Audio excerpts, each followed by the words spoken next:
Of course, I will not stand between you and the lovely lecture anymore, because Vijay Maharajji has introduced Dr. Sudipto in reasonable detail, and a person of his stature really requires no more introduction to people who know him. I remember Swami Lokeshwaranandaji, the Venerable Swami Lokeshwaranandaji, a great friend of the late Mr. Jeet Paul, and the lecture was instituted during his tenure here as the Secretary of the institution. He had told me once, when he was speaking on Kama or Titikha or attributes like that, he told me that Biplab, there is no saint without a past, and similarly there is no sinner without a future. So, keeping those very important words in mind, we agree that we all make mistakes. Netaji used to say that we must have the right to make blunders.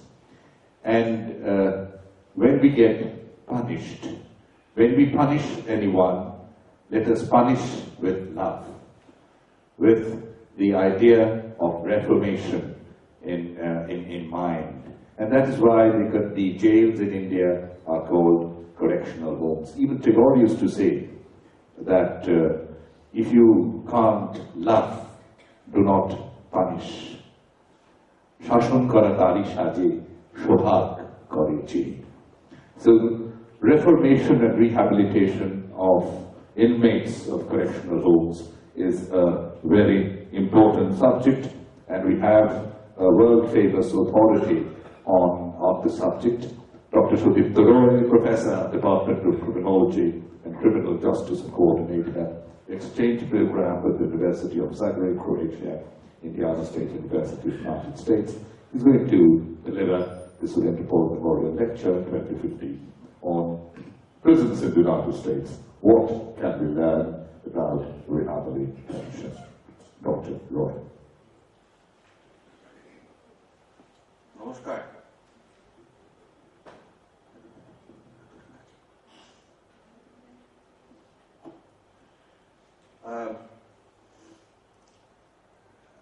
Can I use a Croatian word? It's called dobrodošli, which English meaning is welcome. Welcome to this evening's program. Welcome everybody. Before I start the actual speech, I guess, I would like to say something. I do have a problem with the word lecture. You know, if I speak in Bengali, lecture bolle pore mone hoy na ki একটা classroom e বসে আছি. Doesn't it sound like that? It's like, I feel like I'm teaching. This evening I'm not a teacher. I'm not teaching at all. So what I'm doing is I'm going to present. I'm going to present some information about the prison system, how it works in the United States, and to what extent their rehab programs are working. One more thing. The moment we use this phrase, the United States of America, automatically we have some kind of a perception in our minds that everything is great. Am I right? Anybody? Doesn't it sound like that? It's like not everything is great in any country anyway. Every country has its good things and bad things. So given that, let me start what I'm saying is, instead of using the phrase or the term lecture, I'm presenting, so I would call it a presentation rather than a lecture. I think that sounds better. I mean, it's much better than the lecture. A couple of things before I start, 2 facts. The United States of America has the highest rate of incarceration or imprisonment in the whole world. According to 2013 statistics, the imprisonment rate in the United States of America was 716 per 100,000 population. United States of America contains 4.4% of the total population of the world, but the inmate population consists 22% of the total inmate population across the world. The second fact I wanted to mention before I start is the United States is the only Western country which is still using death penalty or capital punishment. So the topic today is prisons in the United States. What can we learn about rehabilitation or reformation? Now, when you look at this topic, as a human being, I guess, it sounds like it's kind of a tough topic. It's very unusual, definitely. So, given that, I have decided that, I have this text on this thing I have written here, but I don't have a whole lot of time to cover everything I have written in this booklet. So I'm going to touch bases, I'm going to discuss the main points, and then I will show you a slide. I have a slideshow, and comparing it. You will see some pictures of the prisons in the United States and prisons in European countries, except England. And if I can finish it on time, then I would definitely like to talk about death penalty, because death penalty is a very controversial issue all over the world. And even in the United States, the number of states, they are abolishing death penalty. That has been increasing. Up until 5 years ago, we had death penalty at the federal level and also in 37 states out of 50 states. That number has gone down to 32 this year. So it's been changing. So let's start looking at this issue. One more thing is I will try my best to explain things in a very simple way. I will hope that when you leave this hall this evening, then you will have some kind of understanding about some basic ideas about the prison system in the US. And of course, the answer after I show you finish my speech and also the slideshow, I am hoping that you will have the answer. All right? So let's start. Okay, let me start with the criminal law in the United States. Criminal law in the United States is divided into two parts. First one is substantive criminal law, and the second one is procedural criminal law. Substantive criminal law, that provides, everything is written, everything is codified. So substantive criminal law, it provides the definitions of crimes, and it also provides the punishment for each type of crime. On the other side, procedural criminal law, it talks about how an accused person or a person accused of crime must be processed step by step throughout this whole criminal justice system. So that's why it's called procedural criminal law. If you look at the substantive criminal law, we have three types of crimes. The most serious crime is called felony, and we have four different types of felony crimes. The top one, the most serious one, is felony A, then it goes down to felony D. An example of felony D will be drunk driving. Now, normally, when a person gets apprehended or arrested for drunk driving, the original charge is felony D. But if it's a first-time offense, then it can be reduced to misdemeanor A. So that person will be punished accordingly. But in my state of Indiana, the rule is if that person is apprehended for the second time in 5 years for the same type of offense, that is drunk driving, then it's no more felony A, it goes up. It goes up to felony D, and the person loses his license for 6 months and has to spend a few days in the jail. In terms of felony crimes, the punishments, they vary from imprisonment to the extreme part is death penalty or capital punishment. And also, depending on the situation, depending on the type of crimes, the offender might be ordered by the court to pay, we call it victim restitution, which is basically paying financial reimbursement to the victim of crime for the damage he or she has inflicted on the victim. If you look at misdemeanor crimes, that's the less serious crime, and punishment for misdemeanor crimes, they vary from monetary fines to up to 1 year of jail time.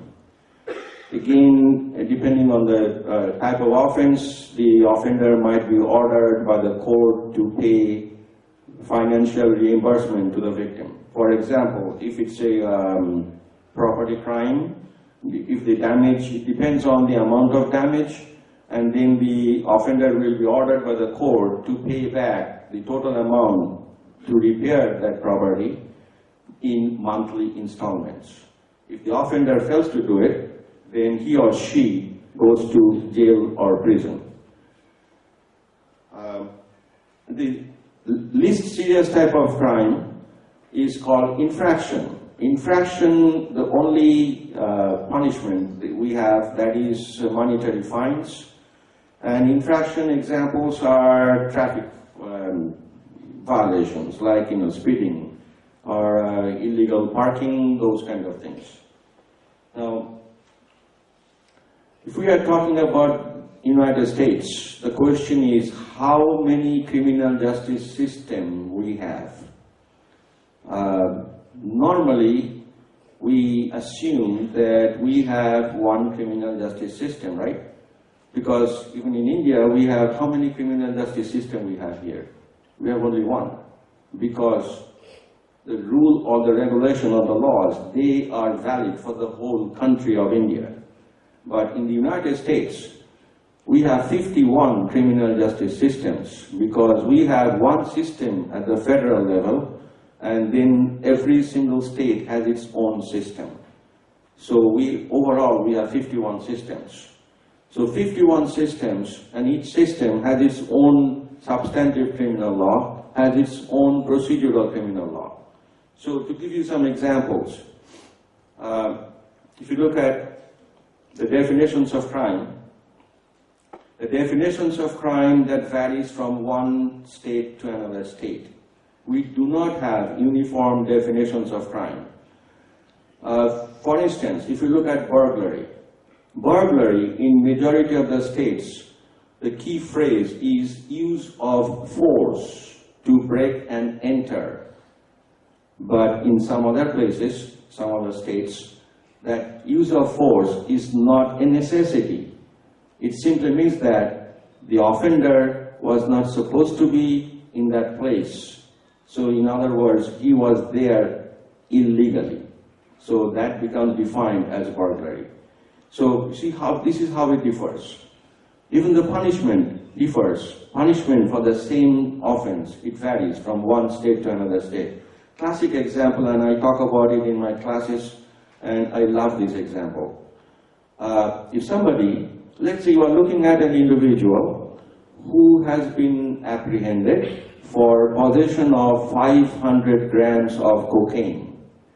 Now, if this individual is apprehended in Commonwealth of Virginia, that person goes to prison only for 4 years.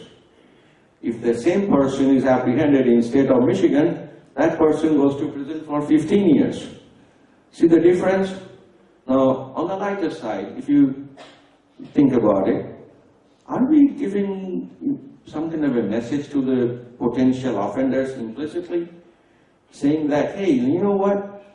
Before you think about committing the crime, why don't you look around and see where you can find the least amount of punishment, go there and do it. That's very simple. Because even though the person is going to prison for 4 years, in reality the person will be staying in prison for only 2 years. So which one is better? Is spent doing it in Virginia for 2 years prison time, as opposed to Michigan, 7.5 years of prison time. So that's how much it varies. Another issue is between 90 and 95% of all criminal cases we resolve through plea bargaining.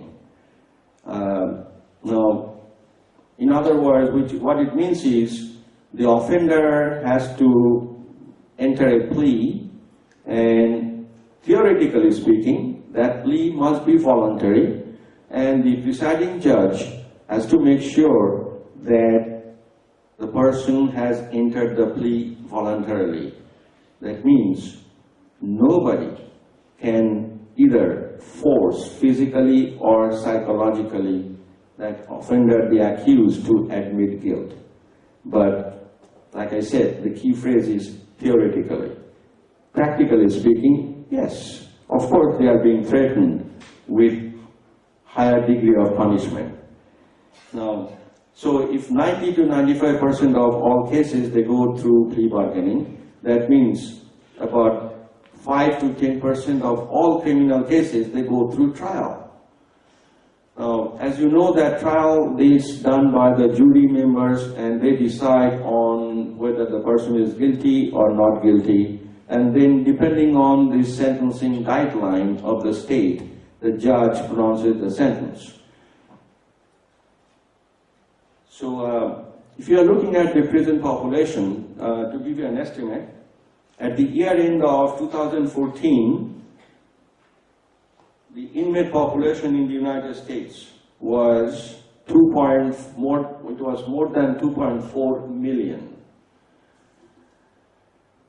If you look at the history of the prison system or the jail system, the first jail was built in Philadelphia. It was called Walnut Street Jail. It was built early 19th century. And the first prisons, they were built by Pennsylvania Quakers. One was built outside Philadelphia, and that was called Eastern State Penitentiary. And another one was built out in Pittsburgh, and that was called Western State Penitentiary. And both of them, they were built during 1830s. Now, in the US, we use two different terms. We have some facilities we call jails. There are other facilities we call prisons. The difference, what is the difference between these two? First of all, jails, they are administered by the local level, that is the county level and the city level. Another thing is, a person goes to jail if the sentence of imprisonment is up to 1 year. On the other side, if you look at prisons, you can find prisons only at the state level and also at the federal level. And the person goes to prison if the sentence is more than 1 year. So less than 1 year, that's in jail. More than 1 year, the person goes to prison. If you talk about rehab programs, any kind of rehab programs, that's pretty much lacking in our jails. But in our prison system, yes, we do offer different kinds of rehab programs. When we are using the word rehab, the whole idea of punishment is we are trying to help the offender, the convicted offender, and we are also hoping that the offender is going to utilize that help and will be reformed, and finally, upon release from the prison, he or she will be a responsible citizen.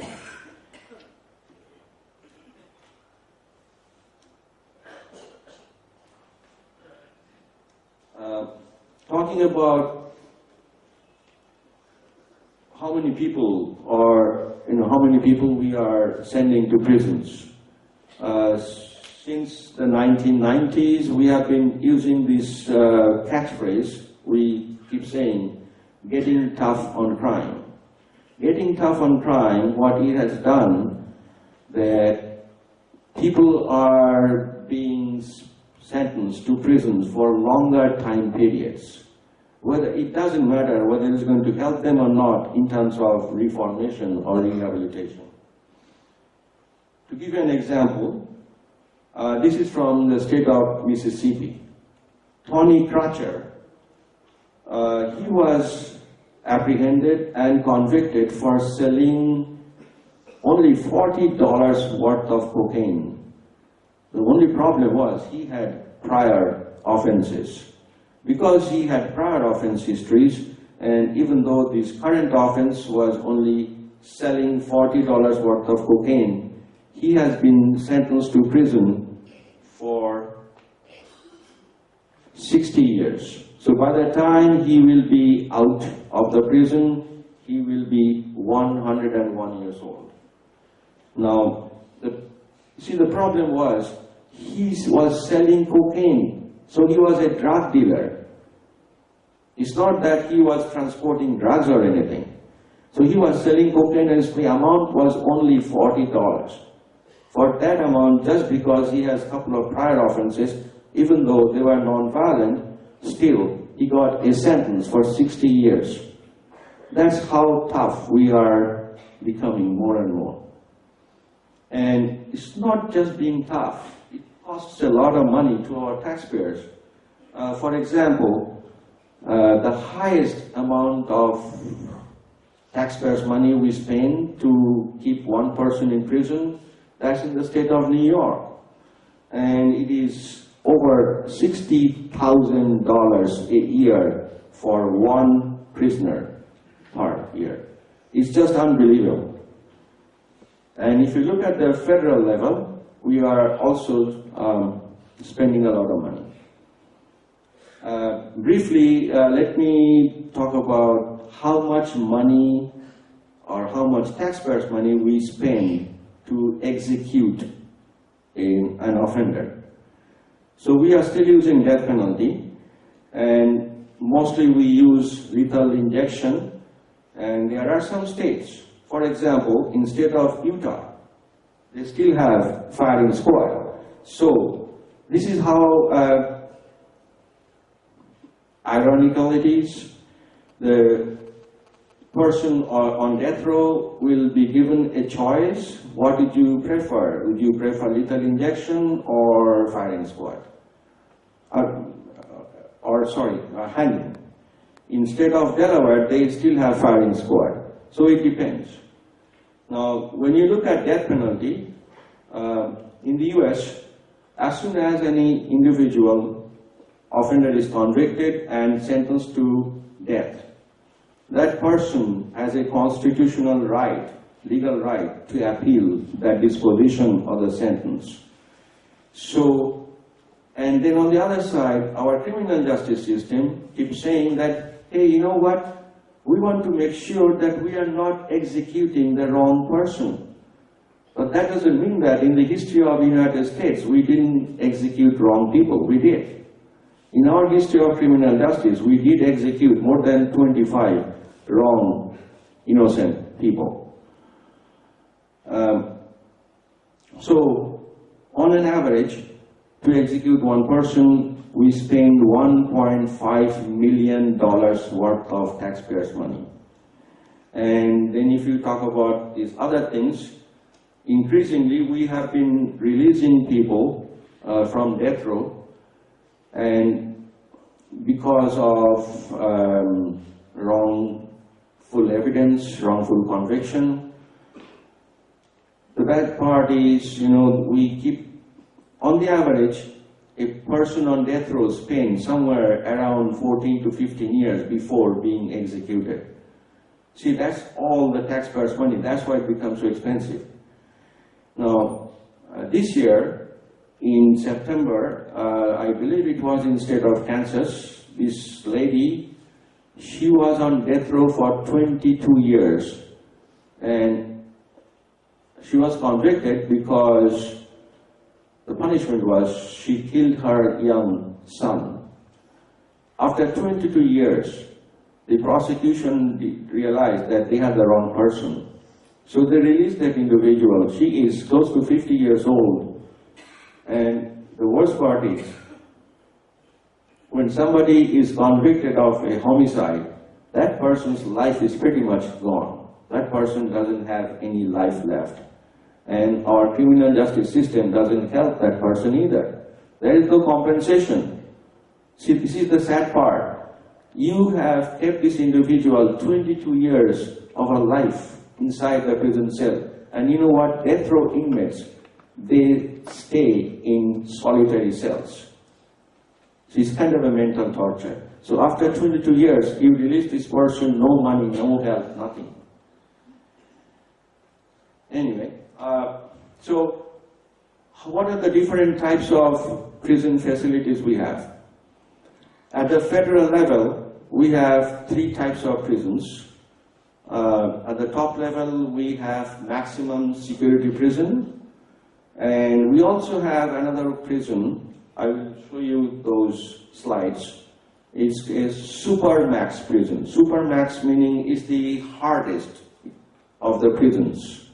It's super maximum security prison. It's in Florence, Colorado, middle of nowhere. It's pretty much out in the boondocks.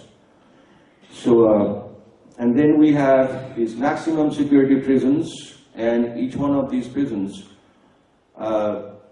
they do have watchtowers, and they have double walls.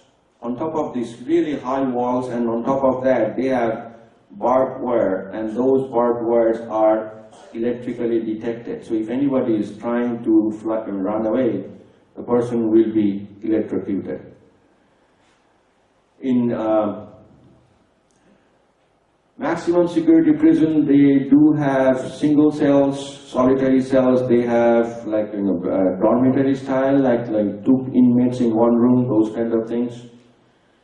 This other type we have, the second type is medium security prison. Medium security prison is pretty much the same as maximum security, except the number of watchtowers, they are less, they have more freedom to move around compared to these maximum security prison. And these are called federal correctional institutions.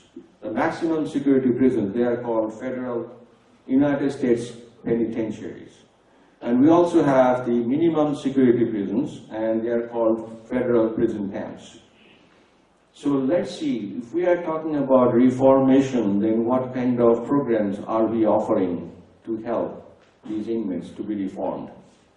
So we offer educational programs, vocational programs, and also job training programs. For example, we offer literacy classes.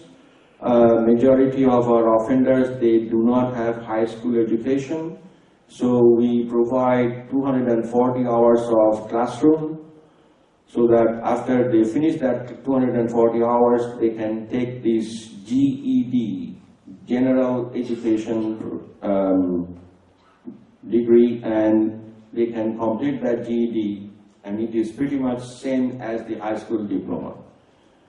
And what happens is, this is how it is. So we have people who finish their 12 years of high school on a regular basis, going to high school, finish up the high school that way.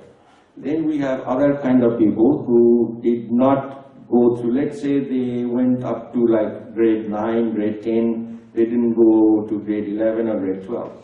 So for those 2 years, they can make up by taking these classes and then take that exam, and they get this certificate called GED, which is very equal to a high school diploma, and they can move on to college after that. We also offer in our prison for Hispanic offenders or non-English speaking offenders, English as a second language. We also offer parenting classes because we have a lot of young parents. We also provide instructions in recreational activities. We provide vocational training. So if somebody wants to be a carpenter, a painter, a plumber, or electrician, auto mechanic, we provide all those trainings. We also provide, if we are dealing with a female offender, then we also provide like data entry training. We also provide how to work as a secretary. We also provide some college level courses, mostly undergraduate level, like introductory level courses. And we also provide medical care. And another thing is, theoretically, all the prison inmates, they're supposed to work. But realistically, only 18% of our prison inmates, they work. Rest of these prison inmates, they don't work. They just roam around, and you will see those pictures as soon as I get done with this one. We also provide substance abuse treatment, and we also have something which is called furlough. We have the same kind of thing here in India. There is a big difference. In the United States, that furlough is given maximum for 72 hours. That means the prisoner can go back to his or her family, in case of medical emergency or something, but maximum length is 3 days, 72 hours. Here in India, you know how many days the person can go home for? For 30 days. Whole lot better than what we have in the United States.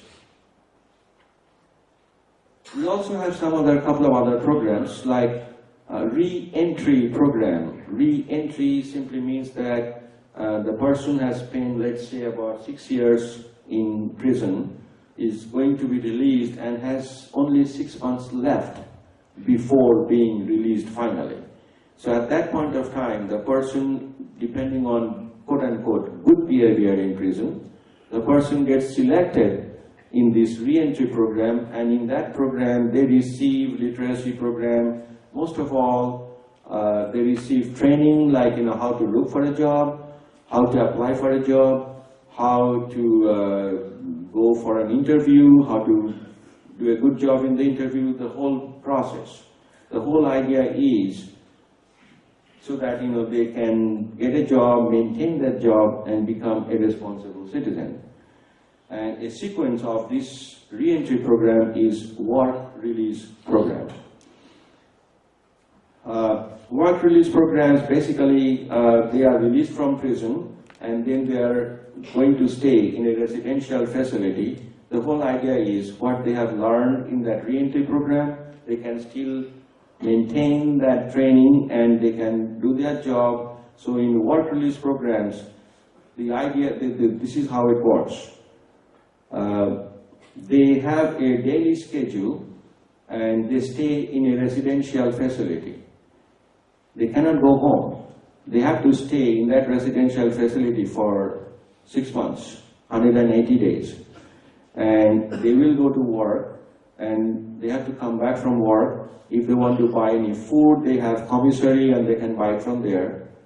But as soon as they come back, they have to go through breathalyzer test, meaning, whether they have used any alcohol, or they have to go through urine analysis to look for drugs.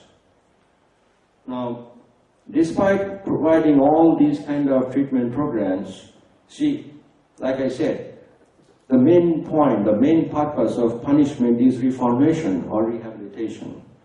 So, what is the best way to find out to what extent the person has been reformed? So this is what we do. We look at the percentage of recidivism or reoffense.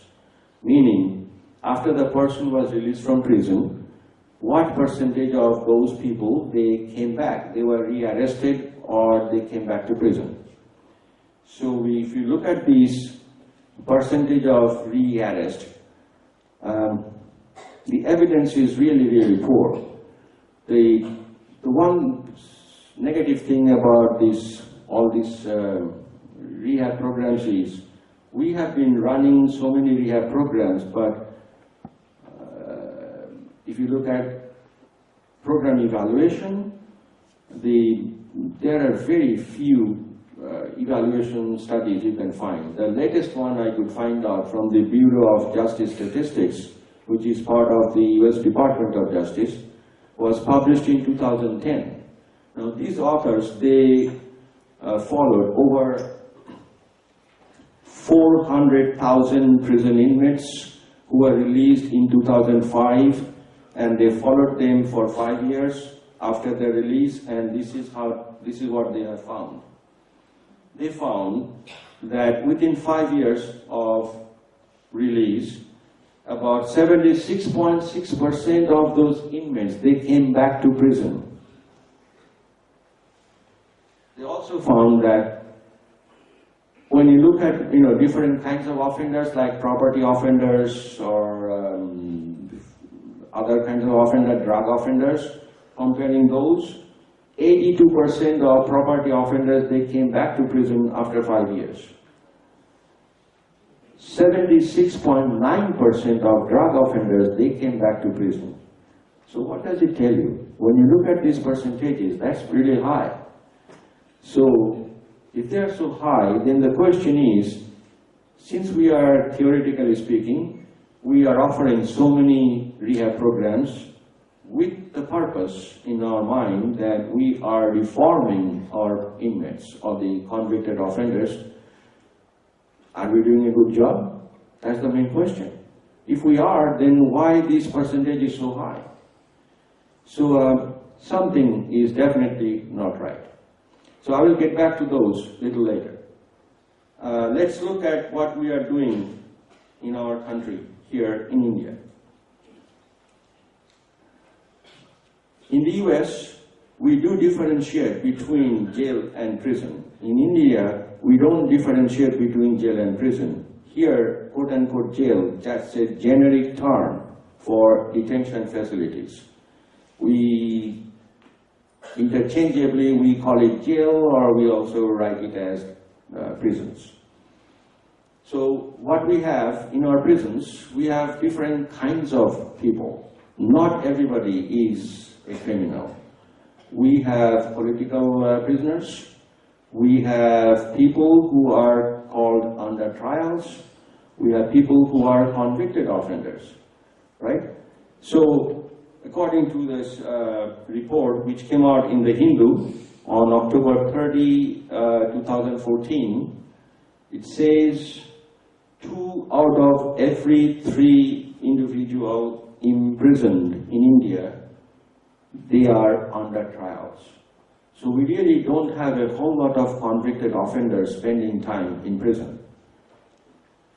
Now, the Indian Prisons Act, that was enacted by the British way back in 1894. And finally, it dawned on the Indians or the federal government to amend that law. So that Indian Prison Act, it was amended in the year 2000. The main purpose of this amendment was to bring about, to improve our rehab programs.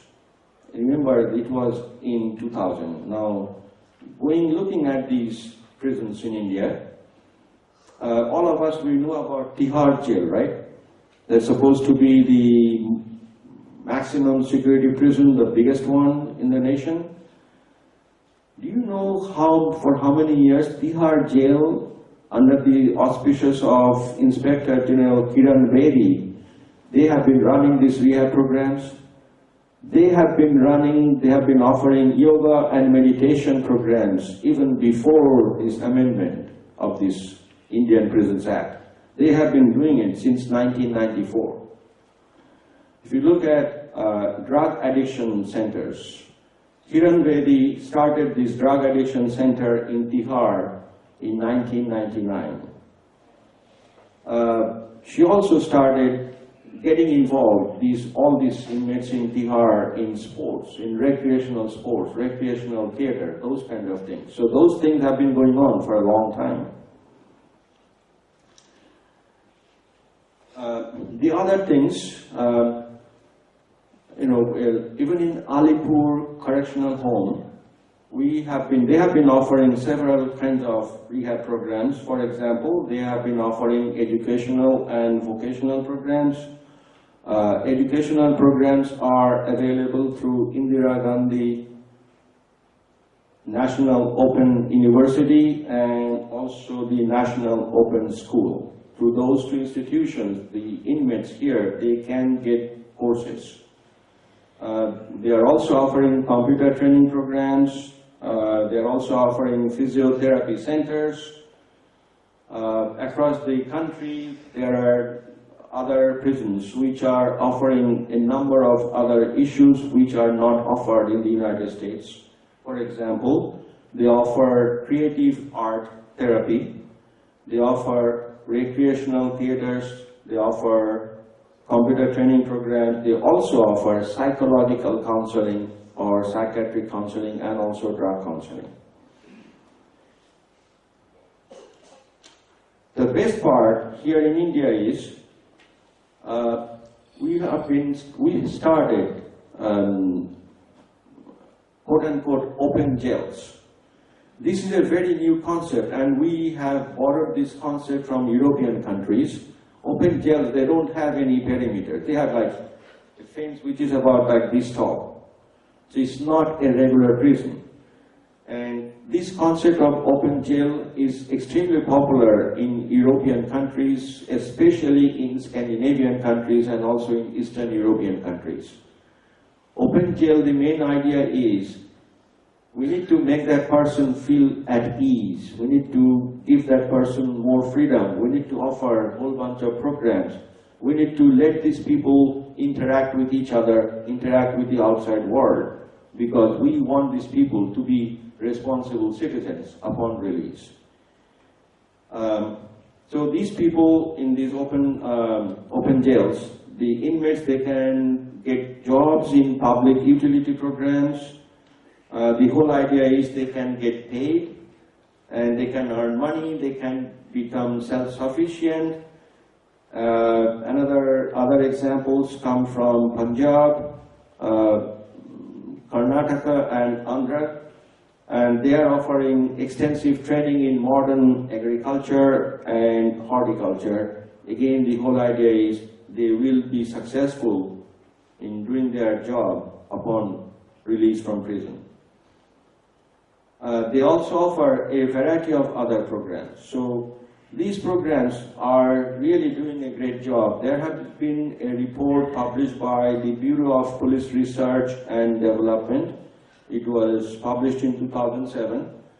And this one, BPRD, also talked about the same kind of situation. So bottom line is, in India, we are doing a good job in terms of providing rehab or rehab training, rehab counseling, rehab programs to our prison inmates. Now these programs, as I said, they have been very successful in European countries. If you look at the booklet, page number 25 and page number 26, I mentioned 4 different articles. And one of the articles, if you look at the second one, it says, Sweden's remarkable prison system has done what the United States won't even consider. So let's try to look at some of the pictures of the prisons in the United States and the prisons in European countries except England.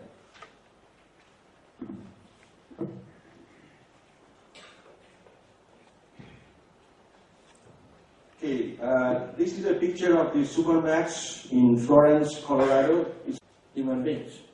So they are now compelled to buy it from outside. Okay, now we are moving on to European countries. This is a nice example of an open prison in Sweden. Look at this prison cell. Would you believe this is a prison cell? That's a prison cell in Norway. The person is given, if you look at the left-hand side of the screen, the person has a TV also, a flat screen TV. Wonderful room. Another example, this one comes from Netherlands. How about this one? It's a solitary prison cell in the Netherlands. Next example, that's from Germany. This is from Italy. So this does not look like prison cell, does it? If you look at it, on the right hand side on your screen, you can see there are 2 beds, there are bookshelves, fans, everything. So this is the cell for 4 people. This is a picture of their canteen or cafeteria, prison cafeteria. The final one I have here, this is a very unique prison in Norway. If you look at the far side of your picture, way down on the back side, it looks like mountain. That's the mainland. This prison is on an island. It's only 1 kilometer away from the mainland. It has little over 100 inmates, and they have like burglars, even murderers. But the best part is the way all these people, they have their own rooms, they produce their own food. You see this horse here, so they work on those. They are allowed to go for a swim, they are allowed to ride bicycles around the whole island. They even do their own agriculture. Let me show you this example of their room. That's the room for 2 people. So you have the wardrobe, the sink, and mirror, and the beds and everything. And the final picture I have here is this one: a prison inmate plowing the field, agricultural field, with the horse. So, what do you think after you look at these pictures from the US and the European countries? Revered Secretary Maharaj mentioned that I have been running an exchange program with the University of Zagreb in Croatia. My experience in Croatia has been absolutely wonderful. It's a beautiful country, and if you get a chance, I would definitely suggest you to take a trip. It's really, really wonderful. And the southern coast of Croatia is on Adriatic Sea. The whole coastline is absolutely, absolutely marvelous. So my first experience in Croatia was I visited a medium security prison in Turopoli. The first time when I went there, I was very shocked because I am so used looking at the prisons in the United States. This is a medium security prison. As I was approaching the prison gate, I saw there was no fence at all, absolutely zero. Then I saw people working in the field. There was a gate, so I went in with my colleague there. They looked at my passport, and there was only one security officer, and that person had a firearm. Nobody else has a firearm in that prison. The one thing is, the prisoners, they are not allowed to they're not allowed to sit around and waste time. Everybody has to work 8 hours a day, depending on their skill. If they also provide every kinds of therapeutic things you can expect.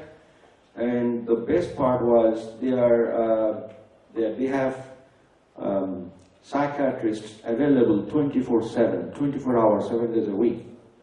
That's just unbelievable in the United States.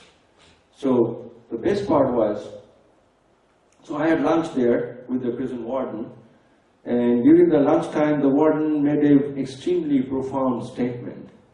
He said, in the United States, a prisoner is a number.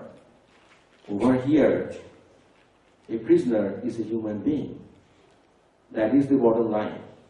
The whole idea is, a person has committed a crime, we have convicted that person, but he or she is a human being, and he or she deserves to be treated like a human being. If we treat that person as a human being, if we treat that person nicely, that person will change. These people in European countries, they do change. I give you another example. I took my students in 2009 to that same prison. So they invited, I had about like 14 students with me. And they invited all of us to have dinner, for lunch. And the best part is the prisoners, they prepared those lunch. They served lunch to us. And the kind of food they have, it is unbelievable. It started with soup, salad, and bread. So my students initially thought that this is it. So we are done. I said, oh, no. This is the beginning of it. This is like appetizer. So here comes like 3 more entrees, 3 other items. And then they had a dessert, and then the prisoners, they served us coffee. The whole deal. The students, they were shocked. They said, are you serious? They eat the same thing? I said, yes, this is what they eat. They are being treated nicely. And this is why they don't have any fence, they don't need any fence, they don't need any electrocution, nothing. So that's the big difference. So my point is, it doesn't matter which country you are looking at, you have to treat that person as a human being. If we treat that person as a human being, there's nothing better you can do. That person will change. Thank you so much.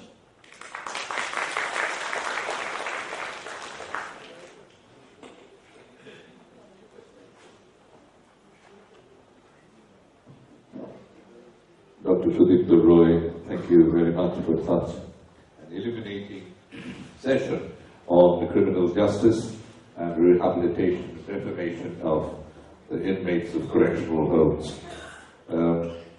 Thank you very much indeed. And I request Mr. Praveen Roy, former sheriff of the city, to make his observations, please.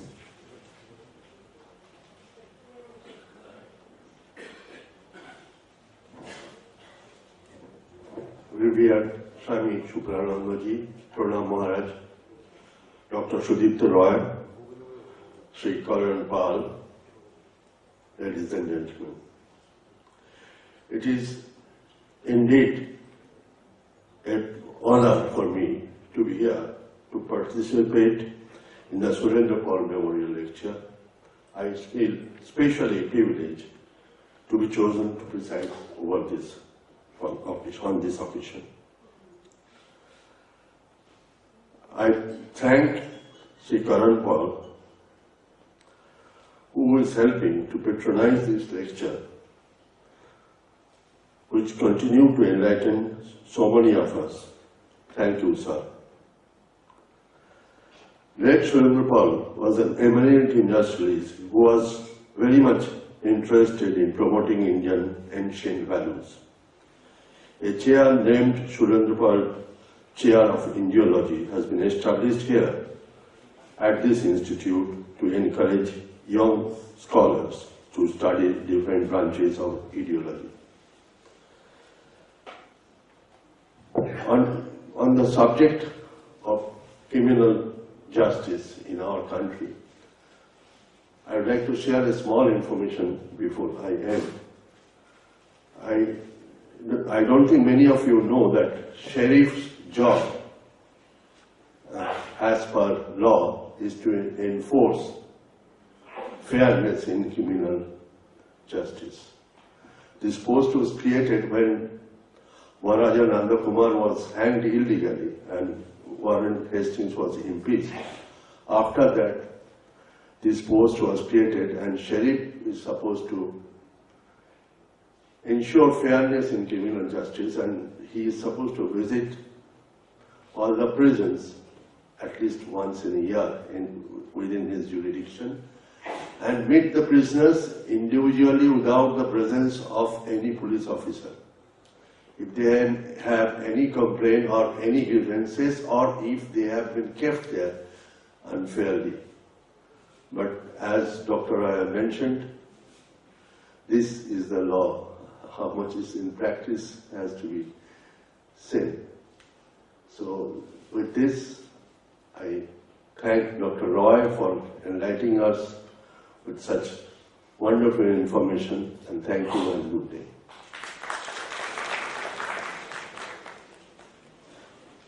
Mr. Probir Roy, thank you very much.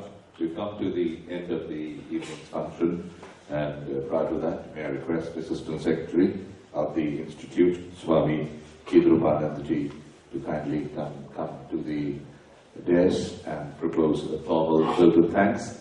And may I request all of you to carry that with applause, please.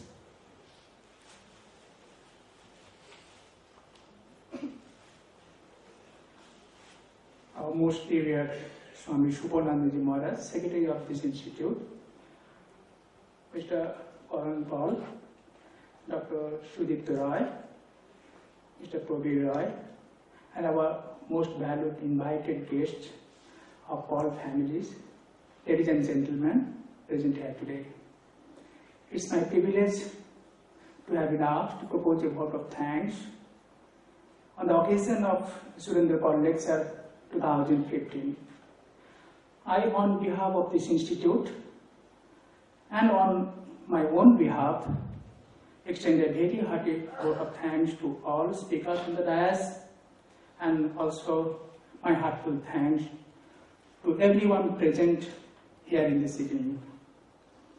We just heard a really fascinating and thought-provoking lecture. I, Dr. Rai, prefer to use the term presentation rather than a lecture. I do agree with him. All of us would like to express our warmest thanks for his illuminating and wonderful presentation, and also to our special guest, Mr. Paul, and his family for giving us the opportunity of organizing the annual very special, prestigious endowment lecture, Surendra Paul Lecture. I would like to convey our warm regards to Mr. Probir Roy, the president of this lecture session, and my pranams to Revered Secretary Maharaj for his wonderful introduction. I thank the member of the audience for their gracious presence and patient listening. And also we have been fortunate enough to back by a team of very dedicated, motivated our participants. And here sitting Mr. Das, our registrar, assistant registrar, Biplov. So they are very silently work to ensure the success of this lecture. So we want to thank all of these individuals. Once again, our heartiest thanks to all of you for being with us this evening. Good night. Thank you all.